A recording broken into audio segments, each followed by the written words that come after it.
മലയാളികൾക്ക് ചോറില്ലാതെ എന്താഘോഷം അല്ലേ? രാവിലെ പുട്ട്, ഉച്ചയ്ക്ക് ചോറ്, രാത്രി കഞ്ഞി അല്ലെങ്കിൽ ദോശ.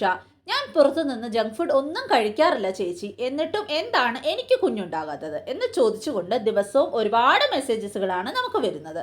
നിങ്ങൾ സ്നേഹത്തോടെ കഴിക്കുന്ന നിങ്ങളുടെ അമ്മമാർ നിങ്ങൾക്ക് സ്നേഹത്തോടെ വിളമ്പിത്തരുന്ന ഈ വെളുത്ത ചോറാണ് നിങ്ങളുടെ ഗർഭപാത്രത്തെ പെതുക്കെ ഒരു ഇൻഫെർട്ടിലിറ്റി കേന്ദ്രമാക്കി മാറ്റുന്നതെന്ന് പറഞ്ഞാൽ നിങ്ങൾ വിശ്വസിക്കുമോ?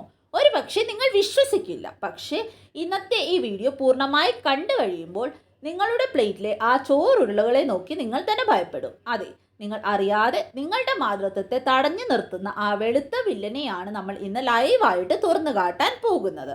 നമ്മുടെ 7-day ഫെർട്ടിലിറ്റി ചലഞ്ചിന്റെ 2ാം ദിവസത്തിലേക്ക് ഏവർക്കും സ്വാഗതം. 1ാം ദിവസം നമ്മൾ പരിചയപ്പെട്ട ആ രഹസ്യ വെള്ളവും ഫ്ലാക്സ് സീഡും കഴിച്ച് ഇതിനോടകം തന്നെ ഒരുപാട് സഹോദരിമാർ ഈ ചലഞ്ച് ഏറ്റെടുത്ത് കഴിഞ്ഞു. കമന്റ് ബോക്സ് കാണുമ്പോഴും നിങ്ങളുടെ പേഴ്സണൽ മെസ്സേജസ് കാണുമ്പോഴും ഒരുപാട് സന്തോഷമുണ്ട്. ശരീരത്തിലെ നീർക്കെട്ട്, ഗർഭപാത്രത്തിലെ മാലിന്യങ്ങളും പുറന്തള്ളാൻ നമ്മൾ ഇന്നലെ തുടക്കമിട്ടു. എന്നാൽ ഇന്ന് 2ാം ദിവസം നമ്മൾ ചെയ്യാൻ പോകുന്നത് അതിലും വലിയൊരു സർജറിയാണ്. നമ്മുടെ ശരീരത്തിലെ എഗ് ക്വാളിറ്റിയെയും അതുപോലെ തന്നെ പുരുഷന്മാരുടെ ശരീരത്തിലെ സ്പേം ക്വാളിറ്റിയെയും സ്പേം മോട്ടിലിറ്റിയെയും നമ്മുടെ ശരീരത്തിലെ ഓവുലേഷനെയും ഒക്കെ നേരിട്ട് നിയന്ത്രിക്കുന്ന ഒരു മാസ്റ്റർ ഹോർമോണിനെ നമ്മൾ ഇന്ന് പൂർണ്ണമായിട്ട് റീസെറ്റ് ചെയ്യാൻ പോവുകയാണ്. നിങ്ങൾക്ക് PCOD ഉണ്ടോ? തൈറോയിഡ് ഉണ്ടോ? പീരീഡ്സ് 2 അല്ലെങ്കിൽ 3 മാസം കൂടുമ്പോഴൊക്കെയാണോ വരുന്നത്? അല്ലെങ്കിൽ നിങ്ങൾക്ക് പീരീഡ്സ് ആകാറില്ലേ? ഓവുലേഷൻ നടക്കാറില്ലേ? ഡോക്ടർ പറഞ്ഞു അണ്ഡം കൃത്യമായ വലുപ്പത്തിൽ വളരുന്നില്ല എന്ന്. അല്ലെങ്കിൽ ഇഞ്ചക്ഷൻ എടുത്തിട്ടും അണ്ഡം പൊട്ടുന്നില്ലേ? എങ്കിൽ ഇതിനെല്ലാം പിന്നിൽ പ്രവർത്തിക്കുന്ന ആ വില്ലൻ നിങ്ങളുടെ അടുക്കളയിലെ ആ ചോറ്റുപാത്രത്തിൽ തന്നെയുണ്ട്. അത് മാറ്റിയാൽ മാത്രമേ ഈ 7 ദിവസത്തെ ചലഞ്ച് കൊണ്ട് നിങ്ങൾക്ക് ബലം ലഭിക്കൂ. അതുകൊണ്ട് ഒരു സെക്കൻഡ് പോലും സ്കിപ്പ് ചെയ്യാതെ നാളത്തെ നിങ്ങളുടെ ജീവിതം മാറ്റാൻ പോകുന്ന ഈ വീഡിയോ മുഴുവനായിട്ട് കാണാൻ ശ്രമിക്കുക. എന്താണ് ഈ വെളുത്ത ചോറിൻ്റെ യഥാർത്ഥ പ്രശ്നം? നമ്മൾ കഴിക്കുന്ന പച്ചരിയോ മട്ടരിയോ ഒക്കെ ആകട്ടെ, അതിൽ ഉയർന്ന അളവിൽ കാർബോഹൈഡ്രേറ്റ് അടങ്ങിയിട്ടുണ്ട്.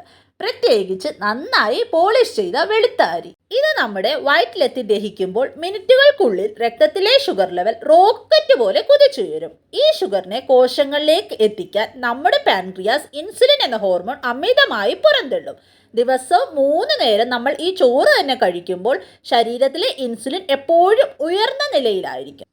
പെതുക്കെ നമ്മുടെ കോശങ്ങൾ ഈ ഇൻസുലിനെ സ്വീകരിക്കാതാകും. ഇതിനെയാണ് മെഡിക്കൽ ഭാഷയിൽ ഇൻസുലിൻ റെസിസ്റ്റൻസ് എന്ന് പറയുന്നത്. ഇനി ശ്രദ്ധിക്കൂ, ഇവിടെയാണ് ആ ഞെട്ടിക്കുന്ന ട്വിസ്റ്റ്. ശരീരത്തിൽ ഇൻസുലിൻ കൂടുമ്പോൾ അത് നേരെ പോയി നമ്മുടെ ഓവറിയെ ആക്രമിക്കും. അവിടെയുള്ള കോശങ്ങളെ ഉത്തേജിപ്പിച്ച് പുരുഷ ഹോർമോണായ ആൻഡ്രോജൻ അമിതമായി ഉൽപ്പാദിപ്പിക്കാൻ ഇത് കാരണമാകും. ഒരു സ്ത്രീയുടെ ശരീരത്തിൽ പുരുഷ ഹോർമോൺ കൂടിയാൽ എന്ത് സംഭവിക്കും? നിങ്ങളുടെ അണ്ഡങ്ങൾ കൃത്യസമയത്ത് വളരില്ല. അവ ചെറിയ കുമിളകളായി അണ്ഡാശയത്തിൽ ഒതുങ്ങിപ്പോകും. ഇതാണ് PCOD. ഓവുലേഷൻ നടക്കാത്തത് കൊണ്ട് ഗർഭധാരണം നടക്കില്ല. ചുരുക്കം പറഞ്ഞാൽ നിങ്ങൾ കഴിക്കുന്ന ചോറ് നിങ്ങളുടെ ശരീരത്തിൽ ഉണ്ടാക്കുന്ന ഇൻസുലിനാണ് നിങ്ങളുടെ കുഞ്ഞിനായുള്ള കാത്തിരിപ്പ് നീട്ടിക്കൊണ്ടു പോകുന്നത്. അപ്പോൾ നമ്മൾ എന്താണ് ചെയ്യേണ്ടത്? പട്ടിണി കിടക്കണമെന്നാണോ? ഒരിക്കലുമല്ല. ഇതിനുള്ള കൃത്യമായ പരിഹാരമാണ് ഇന്ന് നമ്മൾ തുറന്നു കാട്ടാൻ പോകുന്നത്. എനിക്ക് നന്നായി അറിയാം, എനിക്ക് പല ആളുകളും മെസ്സേജും അയച്ചിട്ടുണ്ട്. പല വീടുകളിലും ഞാൻ നേരിട്ട് കണ്ടിട്ടുമുണ്ട്. ഒരു കുഞ്ഞില്ലാത്തതിൻ്റെ പേരിൽ വിഷമിക്കുന്ന സ്ത്രീകളോട് വീട്ടുകാർ പറയും, നീ നല്ലവണ്ണം ചോറ് കഴിച്ചാലേ ശരീരത്തിന് ബലം ഉണ്ടാകൂ എന്ന്. ഇങ്ങനെ പട്ടിണി കിടന്നാൽ എങ്ങനെയാണ് പ്രഗ്നൻ്റ് ആകുന്നതെന്ന്. നിങ്ങളെ സ്നേഹിക്കുന്നത് കൊണ്ട് തന്നെയാണ് അവർ അത് പറയുന്നത്. അതുകൊണ്ട് അവരുടെ നിർബന്ധത്തിന് വഴങ്ങി നിങ്ങളും ഒരുപാട് ചോറ് കഴിക്കുന്നുണ്ടാകും. പക്ഷേ ഉള്ളിലൊരു കുഞ്ഞുണ്ടാകാത്തതിൻ്റെ സങ്കടം പേറുമ്പോഴും ഈ ചോറാണ് എൻ്റെ വില്ലൻ എന്ന് ആരോടും പറയാൻ പറ്റാതെ നിങ്ങൾ അടുക്കളയിലിരുന്ന് ഒരുപാട് സങ്കടപ്പെടുന്നുണ്ടാകും. ബന്ധുക്കളുടെ വീട്ടിൽ പോകുമ്പോൾ അവർ സ്നേഹത്തോടെ വിളമ്പുന്ന ആ ചോറുരുളകൾ പലപ്പോഴും നിങ്ങളുടെ ഉള്ളിലെ സങ്കടത്തെയാണ് കൂട്ടുന്നത്. എൻ്റെ പ്രിയപ്പെട്ട സഹോദരിമാരോട് എനിക്ക് പറയാനുള്ളത്, ഇതിൽ നിങ്ങൾ ആരെയും കുറ്റപ്പെടുത്തേണ്ടതില്ല. നിങ്ങളെയും ആരും കുറ്റപ്പെടുത്തേണ്ട ആവശ്യമില്ല. നമ്മുടെ മുൻ തലമുറകൾ ചോറ് കഴിച്ചിട്ട് സുഖമായി 5ഉം 6ഉം ഒക്കെ പ്രസവിച്ചിട്ടുണ്ടല്ലോ എന്ന് പലരും ചോദിക്കും. പക്ഷേ ഒരു കാര്യം ഓർക്കുക, അവർ കഴിച്ച അരി പോളിഷ് ചെയ്യാത്ത തവിടുള്ള അരിയായിരുന്നു.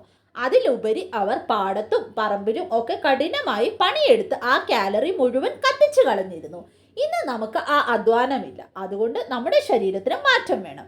ഒരു കുഞ്ഞിനായുള്ള നിങ്ങളുടെ പ്രാർത്ഥനകൾ ദൈവം കേൾക്കാതിരിക്കില്ല. ഇന്ന് നമ്മൾ മാറ്റാൻ പോകുന്നത് ഈ ഭക്ഷണ രീതിയാണ്. നിങ്ങളുടെ ആഗ്രഹം ഉടൻ തന്നെ സഫലമാകും. അതിനായി ഈ 7 ദിവസം ഈ ചെറിയ ത്യാഗം ചെയ്യാൻ നിങ്ങൾ തയ്യാറാണോ? അപ്പോൾ ചോറിന് പകരം നമ്മൾ ഈ ചലഞ്ചിൽ ഉപയോഗിക്കാൻ പോകുന്നത് ആ 2 സൂപ്പർ ധാന്യങ്ങളാണ്. ആദ്യത്തേതാണ് കിനോവ. കിനോവ ഒരു വിത്താണ്, പക്ഷേ നമ്മൾ ചോറ് വേവിക്കുന്നത് പോലെ വേവിച്ച് തന്നെ ഇത് കഴിക്കാം. ഇതിൽ കാർബോഹൈഡ്രേറ്റ്സ് വളരെ കുറവാണ്, എന്നാൽ പ്രോട്ടീനും ഫൈബറും ഉയർന്ന അളവിലുണ്ട് താനും. ഇനി കിനോവ വാങ്ങാൻ ബുദ്ധിമുട്ടുള്ളവർക്ക് ഏറ്റവും മികച്ച ഓപ്ഷനാണ് റാഗി. ചലഞ്ചിൽ നിങ്ങൾക്ക് പറ്റുകയാണെങ്കിൽ നിങ്ങൾ കിനോവയും റാഗിയും ഉപയോഗിക്കാനായിട്ട് നോക്കുക. ഇപ്പോൾ ബ്രേക്ക്ഫാസ്റ്റ് ആയിട്ട് നിങ്ങൾ റാഗി കഴിച്ചാൽ നിങ്ങൾ ലഞ്ചായിട്ട് കിനോവ കഴിക്കാൻ ശ്രദ്ധിക്കുക. റാഗിയിൽ ഡയറ്ററി ഫൈബറും കാൽഷ്യവും അയണും ഒക്കെ ധാരാളമായിട്ട് അടങ്ങിയിട്ടുണ്ട്. ഇവ രണ്ടിൻ്റെയും പ്രത്യേകത എന്താണെന്ന് വെച്ചാൽ ഇത് കഴിച്ചാൽ രക്തത്തിൽ ഷുഗർ പെട്ടെന്ന് കൂടില്ല, ലോ ഗ്ലൈസീമിക് ഇൻഡെക്സ് ആയതുകൊണ്ട്. അതുകൊണ്ട് ഇൻസുലിൻ ഹോർമോൺ ശാന്തമായിരിക്കുകയും നിങ്ങളുടെ എഗ്ഗിൻ്റെ ക്വാളിറ്റി വർദ്ധിക്കുകയും ചെയ്യും. ഇത് എങ്ങനെയാണ് തയ്യാറാക്കേണ്ടതെന്ന് നമുക്ക് ഡീറ്റെയിൽ ആയിട്ട് തന്നെ നോക്കാം. ആദ്യം നമുക്ക് കിനോവ നോക്കാം. 1 കപ്പ് കിനോവ എടുക്കുക. ഇതിൻ്റെ പുറത്ത് സപ്പോണിൻ എന്നൊരു ചെറിയ കയ്പുള്ള പാളിയുണ്ട്. അതുകൊണ്ട് വെള്ളം ഒഴിച്ച് കൈ കൊണ്ട് നന്നായി തിരുമ്മി 2-3 തവണ കഴുകണം. അതിനുശേഷം 1 കപ്പ് കിനോവയ്ക്ക് 2 കപ്പ് വെള്ളം എന്ന അളവിൽ എടുത്ത് ഗ്യാസിൽ വെക്കുക. നന്നായി തിളച്ച് വരുമ്പോൾ തീ കുറച്ച് വെച്ച് മാത്രം അടച്ചു വെക്കുക.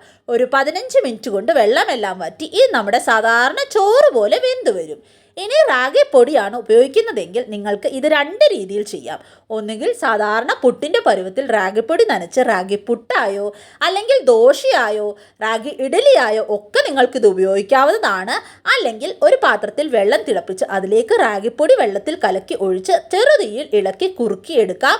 അത് കുറുക്കായിട്ടോ റാഗി ഉണ്ടയായിട്ടോ ഒക്കെ നിങ്ങൾക്ക് ഉപയോഗിക്കാവുന്നതാണ്. ഇനി ഇത് കഴിക്കേണ്ട രീതി എങ്ങനെയാണെന്ന് വെച്ചാൽ ഉച്ചഭക്ഷണത്തിന് നമ്മുടെ സാധാരണ വെളുത്ത ചോറ് പൂർണ്ണമായിട്ട് മാറ്റിവെച്ച് ഈ കിനോവയോ അല്ലെങ്കിൽ റാഗിയോ നിങ്ങൾക്ക് ഉപയോഗിക്കാവുന്നതാണ്. അല്ലെങ്കിൽ നിങ്ങൾക്ക് ബ്രേക്ക്ഫാസ്റ്റ് ആയിട്ടും ഇതൊക്കെ കഴിക്കാവുന്നതാണ്. നിങ്ങൾക്ക് ഇഷ്ടമുള്ളത് ഇതിൽ നിന്നും തിരഞ്ഞെടുക്കാം.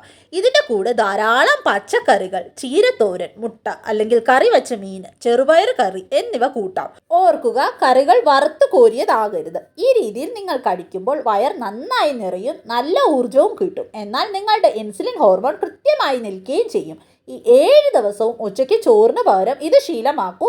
ബ്രേക്ക്ഫാസ്റ്റിന് അരി ഭക്ഷണത്തിന് പകരം ഇത് ശീലമാക്കൂ. ഇനി നിങ്ങൾ പലരും ചോദിച്ച ഈ ചലഞ്ച് ചെയ്യുമ്പോൾ നിങ്ങളുടെ മനസ്സിൽ വരാൻ സാധ്യതയുള്ള വളരെ പ്രധാനപ്പെട്ട സംശയങ്ങൾക്കൊണ്ട് മെഡിക്കൽ മറുപടി നൽകാം. ഇത് ശ്രദ്ധിച്ച് കേൾക്കുക. ഒരുപാട് പേരുടെ ഒരു ഡൗട്ട് ആയിരിക്കും, എനിക്ക് അമിതവണ്ണമില്ല, ലീൻ PCOD ആണ്, ഞാൻ മെലിഞ്ഞതാണ്, ഞാനും ചോറ് ഒഴിവാക്കണോ എന്ന്. തീർച്ചയായിട്ടും വണ്ണമുള്ളവർക്ക് മാത്രമല്ല ഇൻസുലിൻ റെസിസ്റ്റൻസ് ഉണ്ടാകുന്നത്. മെലിഞ്ഞ ശരീരമുള്ളവരിലും, അതായത് ലീൻ PCOD ഉള്ളവർക്കും ഈ ഒരു ഇൻസുലിൻ പ്രശ്നം ഉണ്ടാകാം. നിങ്ങൾ ചോറ് കഴിക്കുമ്പോൾ അത് നിങ്ങളുടെ അണ്ടത്തിൻ്റെ ക്വാളിറ്റിയെ ബാധിക്കുന്നുണ്ടെങ്കിൽ നിങ്ങൾ മെലിഞ്ഞതാണെങ്കിലും ചോറ് മാറ്റി കിനോവയോ റാഗിയോ കഴിക്കേണ്ടത് നിർബന്ധമാണ്. ഇനിയും നിങ്ങൾക്ക് വരാവുന്ന ഒരു ഡൗട്ടായിരിക്കും, ചോറ് കഴിച്ച് ശീലമുള്ളവർക്ക് ചോറ് കഴിച്ചില്ലെങ്കിൽ കുറച്ച് തലവേദനയൊക്കെ വരാൻ സാധ്യതയുണ്ട്. അപ്പോൾ ഉച്ചയ്ക്ക് ചോറ് ഒഴിവാക്കിയാൽ തലവേദന വരുന്നവർക്കും തളർച്ച വരുന്നവർക്കും ഒക്കെ എന്ത് ചെയ്യണം എന്ന്. വർഷങ്ങളായി ചോറ് കഴിച്ച് ശീലിച്ചതുകൊണ്ട് ശരീരം കാണിക്കുന്ന ലക്ഷണമാണ് ഈ ഒരു കാര്യം. ഇത് മാറ്റാൻ കിനോവയുടെയോ റാഗിയുടെയോ കൂടെ ധാരാളം കറികളും പ്രത്യേകിച്ച് പച്ചക്കറി, സാലഡുകൾ ഒക്കെ നന്നായിട്ട് കഴിക്കുക. വയറ് നിറഞ്ഞ അവസ്ഥയുണ്ടായാൽ തലവേദന വരില്ല. 2 ദിവസം കൊണ്ട് ശരീരം ഇതുമായിട്ട് പൊരുത്തപ്പെടും. പിന്നെ വാട്സപ്പിൽ ഈ ഒരു ചലഞ്ച് നടത്തിയപ്പോൾ എന്നോടൊരു കുട്ടി ഡൗട്ടായിട്ട് ചോദിച്ച ഒരു കാര്യമാണ് ഈ ഒരു കാര്യം. എനിക്ക് തൈറോയ്ഡ് ഉണ്ട്, റാഗ് കഴിച്ചാൽ തൈറോയ്ഡ് കൂടുമെന്ന് ഒരുപാട് പേര് പറഞ്ഞ് കേട്ടിട്ടുമുണ്ട്. അത് സത്യമാണോ എന്നുള്ളത് വളരെ നല്ലൊരു ചോദ്യമായിരുന്നു ഇത്. കാരണം റാഗിയിൽ ഗോയിട്രോജൻ എന്നത് നേരിയ അളവിലുണ്ട്. അത് തൈറോയ്ഡ് ഉള്ളവർക്ക് നല്ലതല്ല എന്ന് പറയാറുമുണ്ട്. പക്ഷേ നമ്മൾ റാഗി നന്നായി വേവിച്ചാണ് കഴിക്കുന്നത്. വേവിക്കുമ്പോൾ ഇതിലെ ഗോയിട്രോജൻസ് ഇല്ലാതാകും. എങ്കിലും നിങ്ങൾക്ക് കടുത്ത ഹൈപ്പോ തൈറോയിഡിസം ഉണ്ടെങ്കിൽ നിങ്ങൾ റാഗിക്ക് പകരം കിനോവയോ അല്ലെങ്കിൽ ബ്രൗൺ റൈസോ തിരഞ്ഞെടുക്കുക. തവിടുള്ള നല്ല കുത്തരി ചോറ് തിരഞ്ഞെടുക്കുക. കൂടുതൽ സുരക്ഷിതമായിരിക്കും അത്. ഇനിയും നമ്മുടെ ഡേ 1 ചലഞ്ച് വീഡിയോയ്ക്ക് വന്ന ഒരു ഡൗട്ടാണ് ഞാൻ പറയാൻ പോകുന്നത്. പീരീഡ് സമയത്ത് രഹസ്യ വെള്ളവും ഫ്ലാക്സ് സീഡും കഴിക്കാമോ എന്നുള്ളത്. ഇത് ഞാൻ ആ വീഡിയോയിൽ തന്നെ പറഞ്ഞിട്ടുണ്ടായിരുന്നു. അതുകൊണ്ട് തന്നെ എനിക്ക് ചലഞ്ച് ചെയ്യുന്നവരോട് പറയാനുള്ളത്, നിങ്ങൾ ചലഞ്ച് ചെയ്യാൻ ആഗ്രഹിക്കുന്നുണ്ട് എങ്കിൽ തീർച്ചയായിട്ടും ഈ വീഡിയോയുടെ ഒരു പാർട്ട് പോലും, ഈ 7 ഡേയ്സ് വീഡിയോയുടെ ഒരു പാർട്ട് പോലും നിങ്ങൾ മിസ് ചെയ്യാൻ പാടില്ല. കാരണം നിങ്ങൾ മിസ് ചെയ്യുന്ന ആ പാർട്ടിലായിരിക്കും ചിലപ്പോൾ നിങ്ങൾക്ക് ഏറ്റവും ഗുണകരമായിട്ടുള്ള ആയിട്ടുള്ള കാര്യമുള്ളത്. അതുകൊണ്ട് ദയവ് ചെയ്ത് ചലഞ്ച് വീഡിയോ ഫോളോ ചെയ്യുന്നവർ തീർച്ചയായിട്ടും ഒരു പാർട്ട് പോലും മിസ് ചെയ്യാതെ മുഴുവൻ വീഡിയോ കാണാനായിട്ട് ശ്രദ്ധിക്കുക.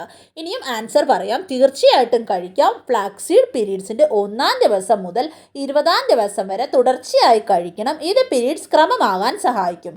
എന്നാൽ ആ വെള്ളം കുടിക്കുമ്പോൾ നിങ്ങൾക്ക് കടുത്ത ബ്ലീഡിംഗ് ഉള്ളവരാണെങ്കിൽ ആദ്യത്തെ 2 ദിവസം ഒഴിവാക്കാം. 3-ാം ദിവസം മുതൽ കുടിച്ചു തുടങ്ങാം. സാധാരണ ബ്ലീഡിംഗ് ഉള്ളവർക്ക് 1-ാം ദിവസം മുതൽ കുടിക്കുന്നതിൽ ഒരു തെറ്റുമില്ല. ഇനിയും നിങ്ങൾക്ക് അടുത്ത് വരാവുന്ന ഒരു ഡൗട്ടായിരിക്കും, ഹസ്ബൻഡ്സിനും ഈ കിനോവ ഡയറ്റും റാഗി ഡയറ്റും ഒക്കെ കൊടുക്കണോ എന്നുള്ളത്. തീർച്ചയായിട്ടും കൊടുക്കണം. ഇത് രണ്ടുപേരും ഒരുമിച്ച് തന്നെ ചെയ്യേണ്ടതാണ്. പുരുഷന്മാരിലെ അമിതവണ്ണവും ഇൻസുലിൻ റെസിസ്റ്റൻസും സ്പേംസിൻ്റെ മോട്ടിലിറ്റിയെയും ക്വാളിറ്റിയെയും ക്വാണ്ടിറ്റിയെയും ഒക്കെ ബാധിക്കും. അതുകൊണ്ട് ഹസ്ബൻഡും ഉച്ചയ്ക്ക് ചോറിന് പകരം കിനോവയോ റാഗിയോ ഒക്കെ കഴിക്കുന്നതാണ് ബെറ്റർ. റാഗിയും കിനോവയും ഫ്ലാക്സീഡും ഒക്കെ കഴിച്ചാൽ ഗ്യാസ് ട്രബിൾ ഉണ്ടാകുമോ എന്ന് ചിലവർക്കെങ്കിലും ഡൗട്ട് തോന്നാം. ചിലർക്ക് ആദ്യത്തെ 2 ദിവസം റാഗിയും ഫ്ലാക്സീഡും കിനോവയും ഒക്കെ കഴിക്കുമ്പോൾ നേരെ ഗ്യാസ് വരാൻ സാധ്യതയുണ്ട്. കാരണം ഇതിൽ ഫൈബർ വളരെ കൂടുതലാണ്. അതുകൊണ്ട് ഫ്ലാക്സീഡ് ചെറു ചൂടുവെള്ളത്തിൽ മാത്രം കലക്കി കുടിക്കുക. കൂടാതെ ഈ ഡയറ്റ് ചെയ്യുന്ന ദിവസങ്ങളിൽ ദിവസവും 2 മുതൽ 3 ലിറ്റർ വരെ വെള്ളം കുടിക്കാൻ പ്രത്യേകം ശ്രദ്ധിക്കണം.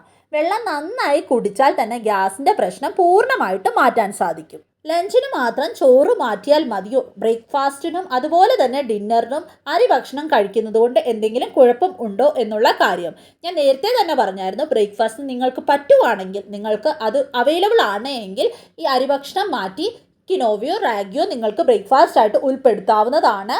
പക്ഷേ നമ്മൾ ഏറ്റവും കൂടുതൽ ചോറ് കഴിക്കുന്നത് ഉച്ചയ്ക്കാണ്. അതുകൊണ്ടാണ് ഉച്ചഭക്ഷണം മാറ്റാൻ പ്രത്യേകം പറയുന്നത്. രാവിലത്തെയും രാത്രിയിലത്തെയും നിങ്ങൾ കഴിക്കുന്നത് പോലെ നിങ്ങൾക്ക് ഇഷ്ടമുണ്ട് എങ്കിൽ മാറ്റി കഴിക്കാം. അല്ലെങ്കിൽ പുട്ടോ അപ്പോ ദോശയോ എന്നിവയുടെ അളവ് പകുതിയായിട്ട് കുറച്ച് കഴിക്കാവുന്നതാണ്. അതിനോടൊപ്പം തന്നെ മുട്ടയോ പയറോ കറികളോ കൂടുതൽ കഴിച്ച് വയറ് നിറയ്ക്കുക. അരിഭക്ഷണം എന്തായാലും കുറയ്ക്കാനായിട്ട് ശ്രദ്ധിക്കുക. അത് രാവിലെ ആയാലും രാത്രി ആയാലും ഉച്ചയ്ക്ക് തൊടാനേ പാടില്ല. എത്രയും നിങ്ങൾ അരിഭക്ഷണം കുറയ്ക്കുന്നോ അത്രയും നിങ്ങളുടെ ഫെർട്ടിലിറ്റി എൻഹാൻസ് ചെയ്യാൻ അത് സഹായിക്കും. ഇനിയും അടുത്ത ഒരു ഡൗട്ടാണ്, ജോലിക്ക് പോകുന്നവരാണ് നിങ്ങളെങ്കിൽ ഓഫീസിൽ പോകുമ്പോൾ ഇത് എങ്ങനെ കൊണ്ടുപോകും എന്നുള്ള കാര്യം. രാവിലെ തന്നെ കിനോവയോ റാഗി പുട്ടോ ഒക്കെ തയ്യാറാക്കി ലഞ്ച് ബോക്സിൽ കൊണ്ടുപോകാവുന്നതാണ്. കിനോവ തണുത്താലും അത് കേടാകില്ല, കഴിക്കാൻ നല്ലതുമാണ്. റാഗിപ്പുട്ട് കറികൾ ചേർത്ത് കുഴച്ച് കൊണ്ടുപോയാൽ ഓഫീസിൽ വെച്ച് എളുപ്പത്തിൽ അത് കഴിക്കാവുന്നതാണ്. അതുകൊണ്ട് ജോലിക്ക് ഒരു തടസ്സവും ആകില്ല. അപ്പോൾ നമ്മുടെ ചലഞ്ചിന്റെ 2-ാം ദിവസത്തെ കാര്യം നിങ്ങൾക്ക് വ്യക്തമായല്ലോ. നാളെ ഉച്ചയ്ക്ക് നിങ്ങളുടെ പ്ലേറ്റിൽ വെളുത്ത ചോറുണ്ടാക്കാൻ പാടില്ല. ഒന്നുകിൽ കിനോവ അല്ലെങ്കിൽ നമ്മുടെ നാടൻ റാഗി. ഈ ഒരു മാറ്റം നിങ്ങളുടെ ഗർഭപാത്രത്തെ എത്രത്തോളം ആരോഗ്യപൂർണ്ണമാക്കുമെന്ന് നിങ്ങൾ വരും ദിവസങ്ങളിൽ കാണാൻ പോവുകയാണ്. സ്വയം വിശ്വസിക്കൂ, നിങ്ങളുടെ ശരീരത്തെ സ്നേഹിക്കൂ. മാറ്റങ്ങൾ പെട്ടെന്ന് തന്നെ ഉണ്ടാകും. ഇന്നത്തെ ഈ ചലഞ്ച് ഏറ്റെടുക്കാൻ തയ്യാറുള്ളവർ താഴെ കമൻറ്റ് ബോക്സിൽ Day 2 ചലഞ്ച് അക്സെപ്റ്റഡ് എന്ന് ടൈപ്പ് ചെയ്യുക.